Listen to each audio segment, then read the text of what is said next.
악한 자는 반역만 힘쓰나니 그러므로 그에게 잔인한 사자가 보냄을 입으리라.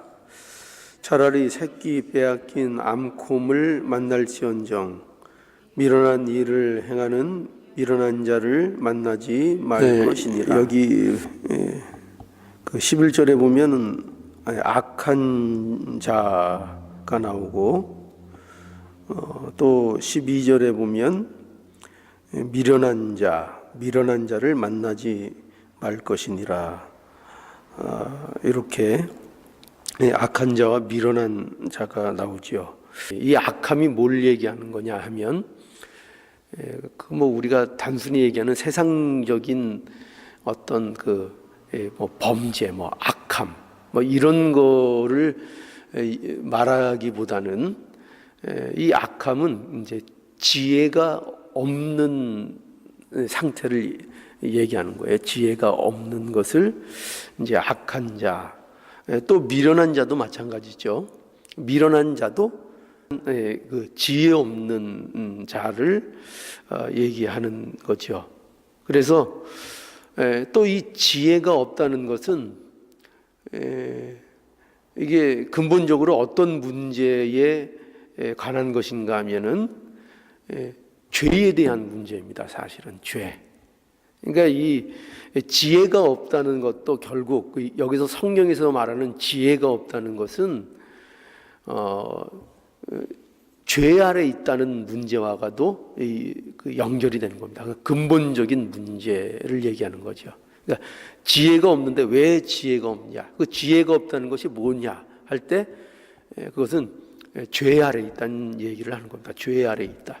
그러니까 악한 자도 결국은 죄 아래 있는 자의 모습인 거고, 또 미련한 자, 어리석은 자도 그것은 결국 죄와 관련된 모습을 얘기하고 있는 거죠. 그래서 이 죄와 또 관련된 문제라는 것은, 죄 아래에 있다는 것은 또 하나님과 관련된 거죠. 그러니까 죄 아래에 있다는 것은, 그것은 어떤 상태를 얘기할까요? 하나님과 단절된 상태를 얘기하는 거죠. 하나님이 없는 상태. 그러니까 하나님과 상관없는 그 모습, 그 상태, 그것이 죄 아래에 있는 것이고, 그 죄 아래에 있는 것이 여기 어떻게 표현되고 있는가 하면은 어리석은 자로, 또 지혜가 없는 자로, 또 악한 자로, 또 미련한 자로, 이렇게 설명이 되고 있는 거예요. 그래서 오늘 이 말씀에 보면은 여기 이 악한 자와 미련한 자에 대해서 굉장히 극단적인 표현을 쓰는 것을 볼 수 있어요. 어떻게 돼 있는가 하면은 여기 11절에 한번 보실까요? 11절. 악한 자는 반역만 힘쓰나니, 이렇게 돼 있죠. 그러니까 악한 자, 이 악한 자가 할 수 있는 일이 뭐냐 할 때 여기 반역만 힘쓴다, 이렇게 돼 있습니다. 반역만. 그러니까 할 수 있는 게, 이 악한 자가 할 수 있는 게 뭐냐 할 때 반역만 한다는 거죠. 반역만. 그러니까 이 반역을 한다는 것은 이 성경이 쓰여질 이 시대의 어떤 역사적인 배경이나 시대적인 상황, 이런 것을 우리가 고려해 볼 때에 이 반역이라는 것만큼 이게 악한 게 없는 거예요. 그렇지 않겠어요? 왕으로서 어떤 나라의 입장에서 어떤 질서를 유지하고 나라를 이루고 사는 그러한 상황 속에서 가장 그 시대의 치명적인 일이 뭐냐? 그 시대를 전복하는, 그 시대를 완전히 무너뜨리는 대표적인 일이 뭐예요? 그러니까 왕이 가장 겁내는 게 뭘까요? 그 반역이잖아요. 반역. 그렇죠? 그러니까 이 반역이라는 것은 그야말로 악함에, 그러니까 어떻게 보면 이 입장이 그 기존의 세력을 갖고 있는 자의 입장일 수는 있지만, 이 반역이라는 것은 그런 입장에서 볼 때 가장 악랄한 일이라고요. 가장 악랄한. 그거를 표현하고 있죠. 그러니까 악한 자는, 그러니까 이것밖에는 할 수 없다는 거야. 악한 자는 얼마나 그가 심각한 상태에 있느냐를 표현하고 있는 거죠. 그러니까 뭐만 할 수 있다고요? 반역만 할 수밖에 없다고요. 그러니까 여기서 말하는 이 반역이라는 것은 곧 그 시대에, 또는 그 인간이, 타락한 인간이 악함을 나타낼 수 있는 가장 그 대표적인 일로 등장하는 거예요.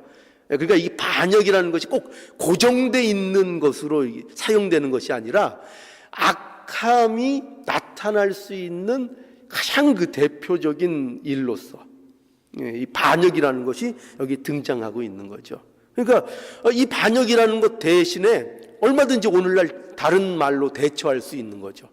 예를 들어서 오늘 시대적으로 볼 때에 동성애 같은 것들이 오늘날 큰 문제가 되고 있다면, 악함의 어떤 악한 자들이 나타낼 수밖에 없는 어떤 산물로서의, 예를 들어서 성적 범죄, 동성애. 그래서 동성애라는 것을 오늘날 만약 여기서 얘기한다면은 그걸 통해서 뭐를 강조하고 있죠? 악한 자들의, 그들이 할 수밖에 없는 그들의 모습들, 그런 것들을 할 수밖에 없는 모습들, 그걸 그 악한 자의 어떤 그 심각함, 그 악함이 갖고 있는 어떤 질병으로 따지자면은 전염성, 그의 심각함, 치명적인 모습, 그런 거를 설명하고 있는 거죠. 그러니까 이처럼 이렇게 극단적인 그 예로서 이 악한 자가 가지고 있는 모습을 반역에만 힘쓴다, 이렇게 얘기하고 있는 거죠.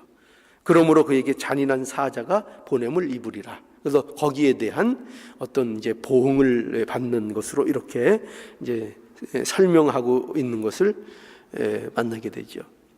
그리고 12절에도 보면은 마찬가지예요. 12절에 보면은 여기 보세요. 차라리 새끼 빼앗긴 암콤을 만날지언정 미련한 일을 행하는 미련한 자를 만나지 말 것이니라. 자, 이 비유도 보세요. 뭘 얘기하고 있죠? 여기 차라리 새끼 빼앗긴 암콤, 상상하실 수 있겠죠. 새끼를 빼앗긴 암콩, 그거 만나면 그거는 이건 참으로 곤란한 겁니다. 참으로 곤란한 일을 당하는 거죠. 어떻게 보면 치명적이죠. 그런 그 산길에서 그 새끼 빼앗긴 암콤을 만나면 그야말로 그거는 큰 낭패를 당하는 거죠. 그런데 여기 보면은 그거를 만나는 게 차라리 낫다는 거예요. 누구를 만나는 것보다, 미련한 자를 만나는 것보다, 그 새끼 빼앗긴 암콤을 만나는 것보다 미련한 자를 만나는 게 그게 더 나은 일. 미련한 자를 만나는 것보다 차라리 새끼를 빼앗긴 암콤을 만나는 게 더 덜 치명적이라 이거예요. 덜 치명적이고 덜 위험하다 이거예요. 그러니 미련한 자를 만나는 것이 얼마나 치명적이고 얼마나 위험한 것인가를 얘기하고 있는 거죠. 그러니까 그것은 곧 뭘 얘기하는 거예요? 미련함의 치명적인 것을 우리에게 설명하고 있는 거죠. 그러니까 악한 것, 미련한 것, 지혜 없는 것, 죄 아래에 있는 것, 하나님과의 상관없는 상태에 있는 것, 이것이 가지는 그 치명적인 것. 치명적이라는 건 뭐예요? 생명의 위험성을 가진다는 거 아니겠어요? 그만큼 이것이 위험한 일이다 라고 말하고 있고 치명적인 일이라고 말하고 있는 거죠. 그래서 이런 치명적인 악함과 미련함, 이거를 통해서 우리에게 뭘 얘기하는 건가 하면은 결국 이 악함, 반역만 할 수밖에 없는 이 악함, 또 빼앗긴 새끼를 빼앗긴 암콤보다도 더 치명적인 이 밀어남, 이 중심에는 뭐가 있다는 거예요? 이 중심에는 왜 일어난 밀어남을 갖고 있게 되는 거죠? 왜 이런 악함을 갖고 있게 되는 거죠? 이것이 인간들의 모습인 거예요. 이 악함, 이 밀어남, 이것이 인간들의 모습인데 왜 이런 것이 되는 거죠? 왜 그렇죠? 왜 이런 모습이 될 수밖에 없어요? 죄 때문에 그런 거죠. 죄. 그렇죠. 죄의 문제인 거죠. 죄 아래에 있기 때문에 그런 거죠. 그래서 이런 내용들은 우리에게 바로 이 문제, 근본적인 이 문제, 죄의 심각함, 죄의 전염성, 죄의 치명적인 위험성, 이런 것들을 우리들에게 강조하고 있는 것이에요. 그래서 이러한 죄의 치명적인 이런 죄로부터의 벗어남, 이 죄로부터의 자유, 이것이 우리에게 지혜로운 삶을 주는 것이고, 이런 것이 전제되지 않으면 우리에게 지혜라는 것이 우리에게 없다는 거예요. 지혜로운 삶, 이것이 없다는 거예요. 그래서 이 죄의 심각함을 우리에게 강조하고 있는 거죠. 여러분, 그 마태복음 5장에 한번 가볼까요?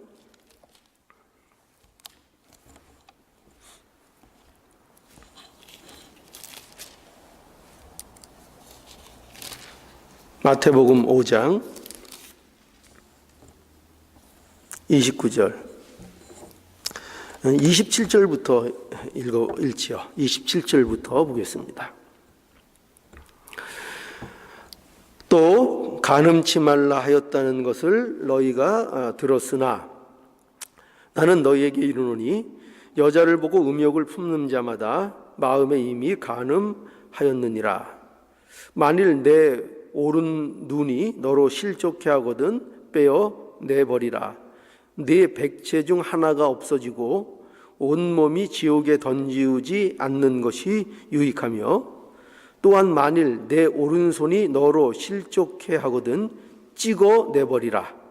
내 백체 중 하나가 없어지고 온 몸이 지옥에 던지우지 않는 것이 유익하니라.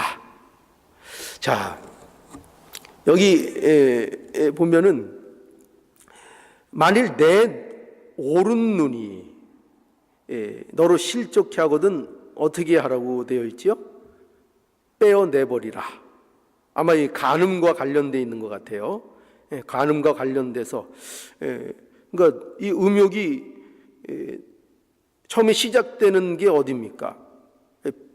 아마 여기서는 이게 보는 것으로부터 이제 시작되는 것으로 이렇게 설명이 되는 것 같아요. 그러니까 이 간음의 문제 나오다가 이제 눈에 대한 얘기가 나오죠. 눈. 그래서 만일 내 오른 눈이 너로 실족해 하거든 빼어 내버리라. 그 마음으로 간음을 하는 거죠. 그런데 그 마음으로 간음을 하기 위해서는 먼저 눈으로 보는 거죠. 그죠? 눈으로 봐서 마음으로 간음을 하는데, 그래서 여기서 그 너희를 간음케 한 그 눈을 어떻게 하라는 거예요? 눈을 빼버리라는 거예요. 눈을 빼버리라는 거예요. 그 이유는 뭐죠? 내 백체 중 하나가 없어지고, 그러니까 눈 하나를 빼버려서 그리고 천국 가는 게 낫지, 온몸 다 성하고 지옥 가는 것보다 눈 하나 빼고 어디 천국 가는 게 낫다, 이런 게 쉽게 얘기하면 그런 말씀이죠.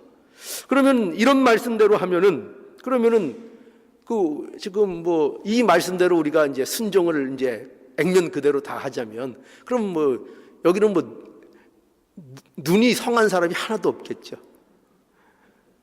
그럼 뭐 저부터 벌써 이제 애꾸로 여기 서 있어야 되는 거예요. 아니, 애꾸도 아니겠지. 양쪽 다 뺐겠지. 다 빼고 지팽이 하나 짚고 다녀야 되겠죠. 그죠?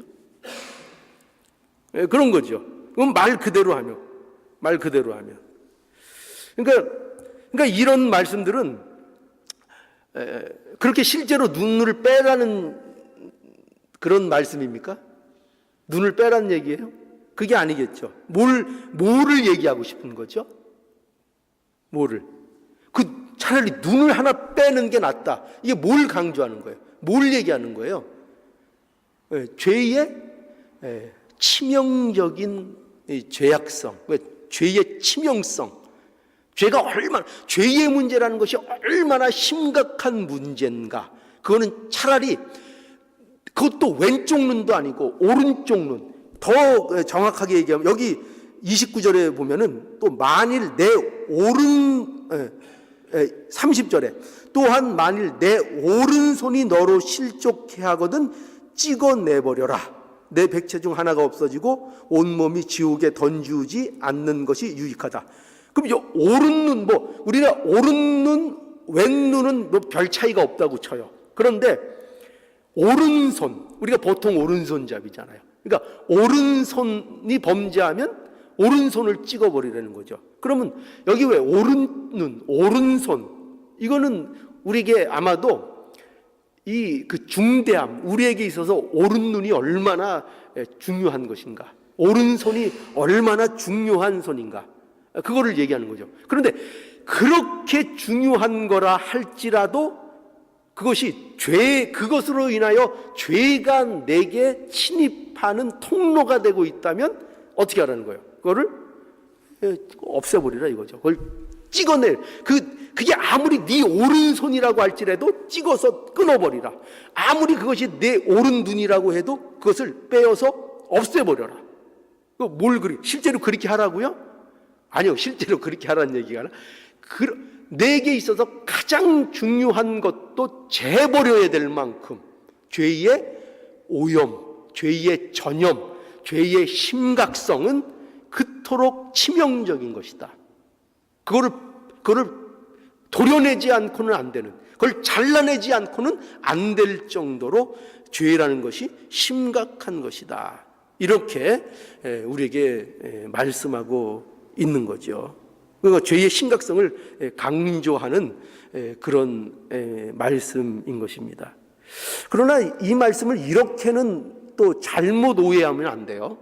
이런 말씀을 가지고 꼭 잘못 이용하는 게 문제예요. 그건 뭐냐면은, 예를 들어서 이거는 이제 교회에서도 자주 일어날 수 있는 문제인데, 여러분, 우리 교회 안에 죄를 지은 성도가 있으면, 어떤 범죄한 성도가 있으면 그 성도에 대해서 어떻게 됩니까? 다 그냥 죽여버려야 됩니까? 버려야 됩니까?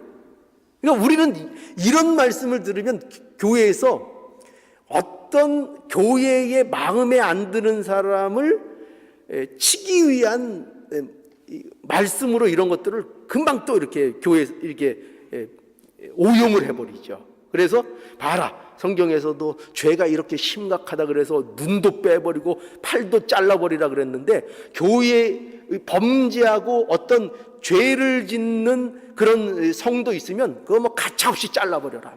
그거 교회 전체적인 이익을 위해서 잘라버려라. 그래서 그거를 이제 또 목사의 입장에서는 그 목사의 어떤 권위와 세력을 이제 확보하기 위해서 자기에게 마음에 안 드는 사람들에게 이제 적용을 했죠. 그래서 교회를 허무는 사람들 이렇게 딱 해가지고 블랙리스트를 딱 해가지고 이제 과감하게 잘라내죠. 교회를 위해서 과감하게 잘라내죠. 그죠? 그렇게 사용할 수 있다. 근데 그런 식으로 적용되면 안 되는 거죠. 왜 그렇죠? 교회의 지체는 뭡니까? 교회의 지체는 예수 그리스도를 한 몸으로 한 몸이죠. 한 몸. 그렇죠? 한 몸. 예수 그리스도를 통해서 한 몸. 그 한 몸이 되었다는 것은 그렇게 잘라버리고 없애버리고 마음에 안 들면 처리해버리는 그런 대상이 아니죠. 그렇죠? 언제나 한 지체라는 것은 치유의 대상인 거예요. 치유. 그리고 돌봄의 대상. 그렇지 않겠습니까? 그런데 이제 문제는 이런 거는 있어요. 뭐냐면 한 지체가 아닌데 교회에 스며들어서 한 지체로서 위장하는 자들이 있어요. 그 마치 우리 인체에 비하면 뭐와 같을까요? 예를 들어서 암세포 같은 거. 그렇죠? 우리 지체라고 얘기할 수 없죠. 우리 몸의 일부라고 얘기할 수 없죠. 그런 것들은 그것들은 그런 것들은 잘라버려야 되죠. 이단 사상, 그렇죠. 우리의 예수 그리스도를 한 머리로 한 지체가 아닌 그것들은 잘라버려야 되죠. 과감하게 진리로 그것들은 구분해내고 분별하고 잘라내야 되죠. 그러나 예수 그리스도 안에서 지체가 된 사람들에 대해서는 그렇게 잘라내는 게 아니에요. 주 안에서 돌보고 치료하고 보호하고 끝까지 이끌고 함께 나아가는 그 모습이 돼야 진정한 교회의 모습이라고 이렇게 말할 수 있는 것이죠. 그래서 이제 제가 이 말씀을 드리는 것은 이런 문제, 이거 죄의 치명성 이런 거 얘기하니까 잘라내는 얘기하니까 그러면 같은 성도도 같은 지체를 이룬 성도도 그냥 범죄만 하면 다 잘라내면 되는 것이다. 이런 식으로 우리가 오해하면 안 된다라는 것입니다. 자, 그래서 이 죄의 심각성을 우리가 생각하고 있는데, 그래서 죄란 무엇인가? 그래서 요거를 잠깐 좀 짚고 넘어가야 되겠어요. 죄가 뭘까요? 죄라는 것이 뭘까요? 죄라는 것은 우리가 이제 그 조직 신학이나 이런 데에 신학적으로 보면은 죄라는 것은 이제 관역을 벗어난 것이 죄라 이렇게 이제 정의를 해요. 그러니까 관역 목표 이렇게 활을 쏘는 이제 관역이 있죠. 그 쏴서 이게 그 관역에 딱 맞아야 되는데 그 관역에 안 맞고 벗어나는 것들, 관역에서 벗어나는 그 모든 거를 죄라 그래요. 그러니까 실패를 얘기하는 거죠. 그 관역에 맞추는 것이 실패하는 것들, 그런 것들을 죄라 그래요. 근데 그 관역을 맞추는 그 관역에서 벗어나는 게 뭐냐면은 하나님의 뜻에서 벗어나는 걸 얘기해요. 그러니까 하나님의 뜻에서 벗어나는 것, 그 모든 것들을 성경에서는 이제 죄라고 얘기하고 있는 거죠. 그게 죄입니다. 그래서 이거를 더 근본적으로 좀 본질적으로 얘기를 하면은 하나님에 대한 성향을 얘기하는 거예요. 하나님에 대한 성향. 그러니까 하나님을 거부하는 그 성향을 근본적인 죄의 문제로 봐야 돼요. 이것이 인간이 갖고 있는 근본적인 죄의 문제예요. 그러니까 하나님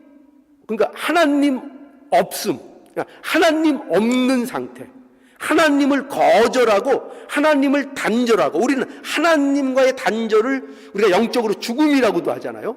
그런데 그 하나님과의 단절된 그 상태, 그거를 또한 죄의 모습이라 그래요. 그게 죄로 보는 거예요. 그걸 죄로. 그러니까 하나님을 거부하는 내 안에 갖고 있는 이 뿌리 깊은 그 성향.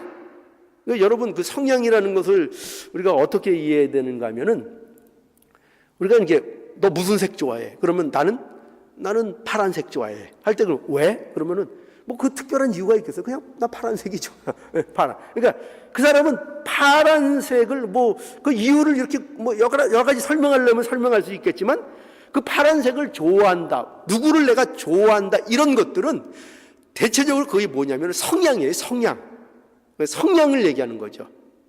그러니까 그런 것처럼 하나님에 대한 인간에게 있는 이 성향이 무엇이냐면은 하나님에 대하여, 진리에 대하여 거부하는 그 본질적인 성향, 기질이 있는 거예요. 기질. 그것이 죄의 어떤 본질적인 문제예요. 하나님을 거부하는 그 성향. 왠지 하나님이 싫어. 하나님 거부. 하나님 앞에 항복하는 것이 싫어. 그래, 싫어. 인정하기 싫어.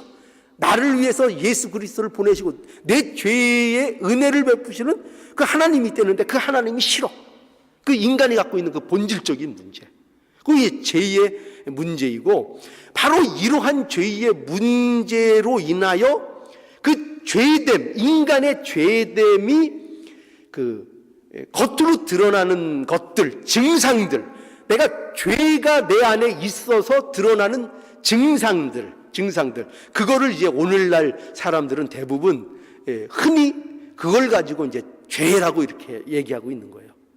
그러니까 사실 우리가 지금 이 현상들로 보이는, 또 우리가 지적하는 너 그거 죄야 하는 것들, 그런 것들은 사실 엄밀히 따지면 뭐냐면은 우리가 죄인이기 때문에 그 죄의 성향으로 인해서 우리에게서 이렇게 나타나는 증상들이에요. 그게 전부 다.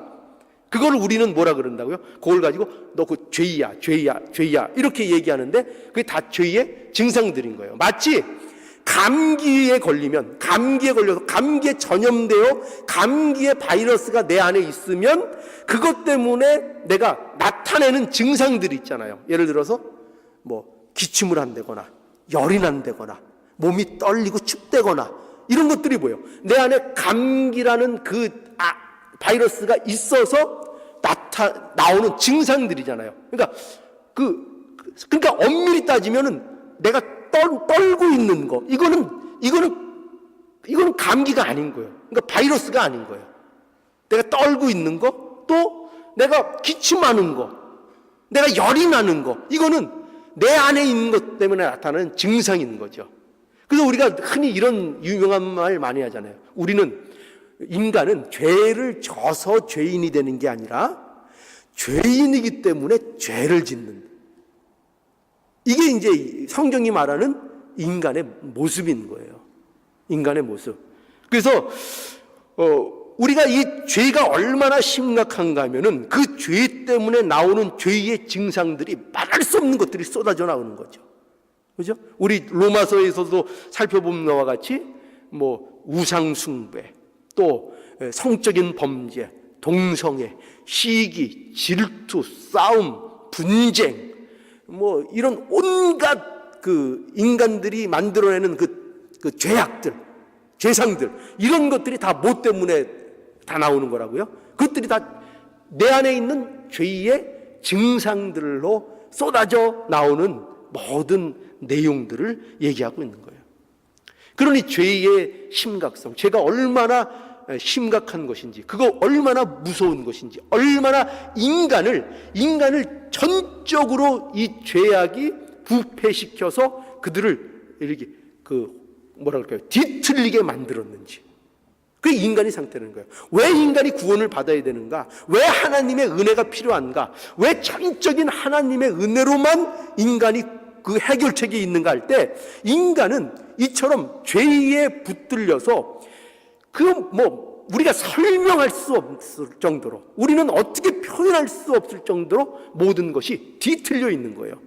바로잡을 수 없어요. 우리는 우리 스스로를 바로잡을 수 없어요. 우리가 갖고 있는 이 죄의 문제를 우리는 해결할 수가 없어요. 이거는 무슨 선을 행해서 되는 것도 아니고, 마음을 수련해서 되는 것도 아니고, 돌을 닦는다고 되는 것도 아니고, 어떤 공부를 해서 되는 것도 아니고, 내가 고행을 한다고 되는 것도 아니고, 이 죄의 문제, 이 부패한 문제, 나를 비롯한 모든 이 뒤틀려 있는 이 문제는 하나님의 은혜로만, 예수 그리스도 안에서 이루어지는 속죄의 구원의 그 사역으로밖에는 해결될 수 없는, 인간은 해결할 수 없는 그 문제인 것입니다. 이게 죄의 심각성인 거예요. 그래서 우리는 죄의 종으로 모두가 사는 자들이었던 거죠. 죄의 종입니다. 죄의 다스림을 받고 죄에 끌려다니고, 그 지긋지긋한 죄, 여러분 담배 하나 세상 사람들 못 끊는 거 볼 때 그 담배의 그 리꽂힌 그 금단, 얼마나 못 끊는 입장에서는 지긋지긋해요. 그죠? 못 끊고 많이 피는 사람들도 그 지긋지긋하다는 거예요. 사실은 끊고 싶어도 그게 안 끊어진다는 거예요. 안 끊어진다는 거예요. 여러분, 그거 있잖아요. 담배 하나도 그렇게 집요하게 물고 늘어지네요. 나를. 그렇죠? 물고 늘어지네. 근데 죄의 문제는 어떻겠어요? 죄의 부패성. 얼마나 죄가 우리를 지배하고, 우리를 끌어다니고, 우리를 이끌어가는 그 삶의 비참함.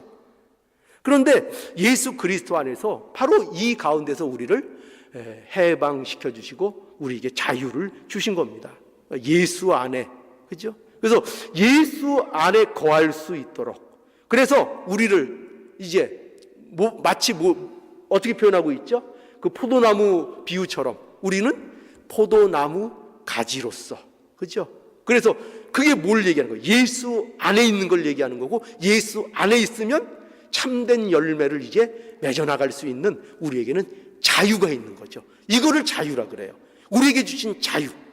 과거에는 죄의 지긋지긋함에 끌려다닐 수밖에 없는 존재였는데, 이제는 뭐죠? 이제는 그것을 당당하게 우리는 거부할 수 있다는 거죠. 이길 수 있다는 거죠. 그 죄의 유혹을 이길 수 있고, 우리는 얼마든지 선을 향하여 나갈 수 있고 성령의 열매를 맺을 수 있는 그 자리로 우리가 온 거죠. 그게 자유예요. 우리에게 허락된 자유. 이 자유가 죄 아래서는 있었어요, 없었어요? 없었죠. 우리에게는 선택권이 없었어요. 우리는 늘 멸망이었어요. 우리는 늘 죄였어요. 우리에게는 선택권이 없었어요. 그러나 이제 우리는 자유를 얻었습니다. 예수 그리스도 안에서요. 뭘 거부할 수 있다고요? 뭐를? 죄악을 거부할 수 있어요. 당당히 이길 수 있는 그 자리로 우리를 불러주셨습니다. 그래서 우리가 이러한 죄의 심각성을 오늘 본문 말씀을 통해서 다시 한번 확인하시고, 이 자리에서 우리를 구원하신 하나님의 은혜를 생각하시고, 그래서 우리 안에 주신 이 복된 자유를, 이 풍성함을 오늘도 누리고 나갈 수 있는 우리의 모습이 될 수 있기를 간절히 바랍니다.